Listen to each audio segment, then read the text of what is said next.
जिला पुलिस ने हाईवे पर केमिकल चोरी करने वाले एक अंतर्राज्यीय गिरोह का पर्दाफाश करने में कामयाबी हासिल कर ली। पुलिस ने इस गिरोह के 2 ठिकानों से 1 लाख लीटर से अधिक केमिकल बरामद किया। साथ ही 6 आरोपियों को भी गिरफ्तार किया गया है। पुलिस द्वारा अवैध केमिकल बरामदगी की यह अब तक की सबसे बड़ी कार्रवाई मानी जा रही है। एसपी विकास कुमार को मुखबिर से श्रीनगर थाना इलाके में केमिकल चोरी के नेटवर्क का सुराग लगा था। इत्तला पर एसपी ने इलाके में पुलिस जवान तैनात किए थे।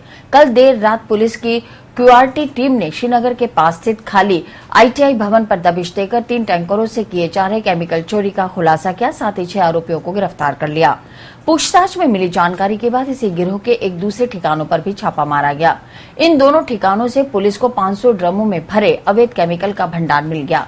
एसपी विकास कुमार के अनुसार इस नेटवर्क का खुलासा करने के लिए पुलिस के जवान 2 दिनों तक इलाके की दुर्गम पहाड़ियों पर डेरा डाले रहे। इन जवानों को नाइट विजन दूरबीन उपलब्ध करवाई गई थी। ये एक बहुत बड़े अवैध केमिकल के कारोबार, जिस कारोबार के तहत बिना किसी लाइसेंस के, बिना किसी परमिशन के वर्कशॉप, केमिकल का वर्कशॉप और गोदाम रखा गया है और रास्ते में गुजरने वाले ट्रकों से चोरी का माल लेना, ड्राइवरों की मिलीभगत से केमिकल के ट्रक से माल उतार लेना और उसका बहुत बड़ा गोदाम अभी पुलिस ने सीज किया है। करीब 1 लाख लीटर विभिन्न प्रकार के केमिकल्स 500 ड्रम्स में, केमिकल ड्रम्स में अलग अलग टैग के साथ पकड़े गए हैं। 2 जगहें पकड़ी गई हैं। एक वर्कशॉप है जहां पे रास्ते से गुजरने वाले गाड़ियों से माल निकाला जाता था और फिर वहां से एक पिकअप के माध्यम से माल गोदाम में ले जाकर जमा किया जाता था, जहां से फिर चोरी का सामान खरीदने वालों को दिया जाता होगा। मुखबिर की इत्तला आई थी पुलिस के पास। उस इत्तला के आधार पे आप लोगों ने जो जगह देखी है बहुत ही सुरक्षित जगह है। चारों 2 तरफ से पहाड़ियों से घिरी है, 2 तरफ बड़ी बड़ी दीवारों से घिरी है, तो किसी को पता भी ना चले, पत्ता भी ना खड़के क्या हो रहा है, कैसे हो रहा है। मुखबिर की इत्तला आई थी, उसके आधार पर 2 दिन हम लोगों ने पहाड़ के ऊपर अपने आदमी दिन रात बिठाकर सर्वे कराया, बाइनोकुलर्स देकर, नाइट विजन डिवाइस देकर चेक कराया। तो इस धंधे का पता चला कि बड़े स्तर पर गोरख धंधा चल रहा है। फिर पुलिस की क्यूआरटी टीम, सीओ साहब दरगाह, एसओ साहब श्रीनगर, किशनगढ़, इन सब ने मिलकर वहाँ पर दबिश दी।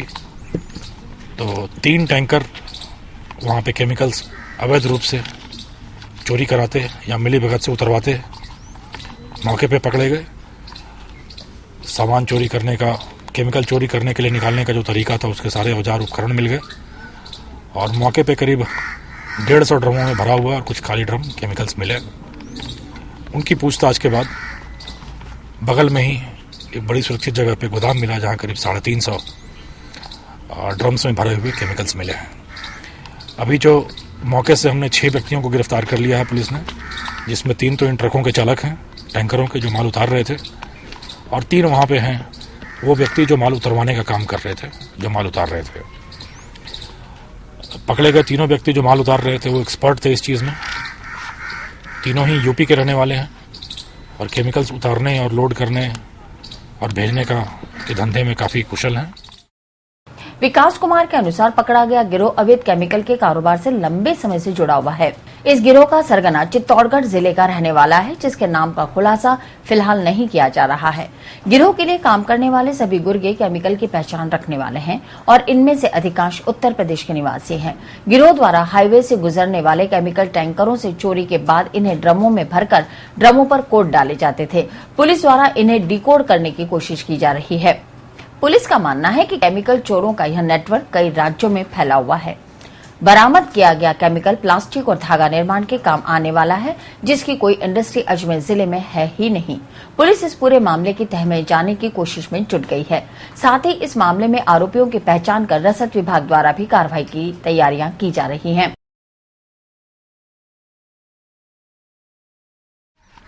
ट्रक वालों की पूछताछ में, टैंकर वालों की पूछताछ में यह आया है कि माल, 2 टैंकरों का माल यूपी से, गुजरात से यूपी जा रहा था और एक हरियाणा से गुजरात जा रहा था। जो इन्होंने अभी तक की पूछताछ में बताया, उसके हिसाब से रास्ते में सबको पता होता था, सारे टैंकर वालों को या इस धंधे में लगे रहने वालों को, कि कहाँ पे माल उतारा जाता है। वहाँ पर एक यूपी बॉम्बे करके होटल है, उस होटल से पे जाकर ये संपर्क करते थे और होटल में डील होती थी, और उस डील के बाद फिर ये वर्कशॉप में जाकर माल उतारा करते थे। करीब 1 लाख लीटर केमिकल, जो खतरनाक भी हैं, विस्फोटक भी हो सकते हैं, जिनको हैंडल करने के लिए, जिनको रखने के लिए काफ़ी सारे सेफ्टी मेजर्स लिए जाने होते हैं, कोई मेजर नहीं लिया गया, कोई कागजात नहीं मिले हैं वहाँ पे मौके पे, और बिल्कुल अवैध तरीके से, खतरनाक तरीके से धंधा चलाया जा रहा था, जो मानव जीवन के लिए बहुत बड़ा खतरा भी हो सकता था।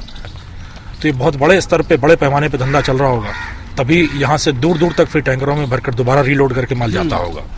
तो काफ़ी बड़ा गोरख धंधा है, इसके गहन अनुसंधान की जरूरत रहेगी। फिलहाल नेटवर्क का भंडाफोड़ करने में, इस धंधे को बस्ट करने में पुलिस को बड़ी सफलता मिली है, परंतु पूरा नेटवर्क क्या था, किस तरीके से धंधा चलता था, ये गहन अनुसंधान के बाद सामने आ पाएगा।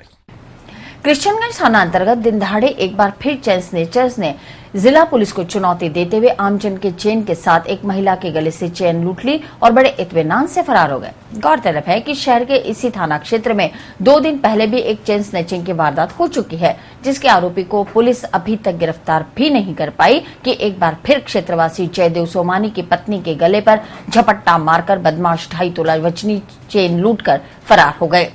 वारदात के समय गली सुनसान होने के कारण लुटेरे वारदात को अंजाम देकर भागने में कामयाब रहे। वहीं सूचना मिलने पर पहुंचे कृष्णगंज थाना पुलिस ने आसपास के लोगों से पूछताछ कर जानकारी जुटाई, लेकिन पुलिस को अपराधी तक पहुंचने में कामयाबी नहीं मिल सकी।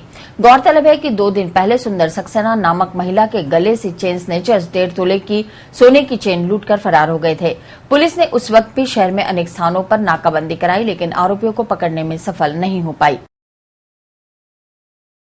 की तरफ जा रहे थे और वो छात्रावास के सामने की तरफ आ रहा था और एकदम आके और उसने तोड़ के और तेज स्पीड में रवाना, और मैं चिल्लाई तेज चोर चोर चोर, लेकिन कब तक रवाना हो जाए। एक जना नहीं, कितने तोले की? 2.5 तोले की। आप अकेले थे? साथ में थे मेरे साथ में ये थे, साथ में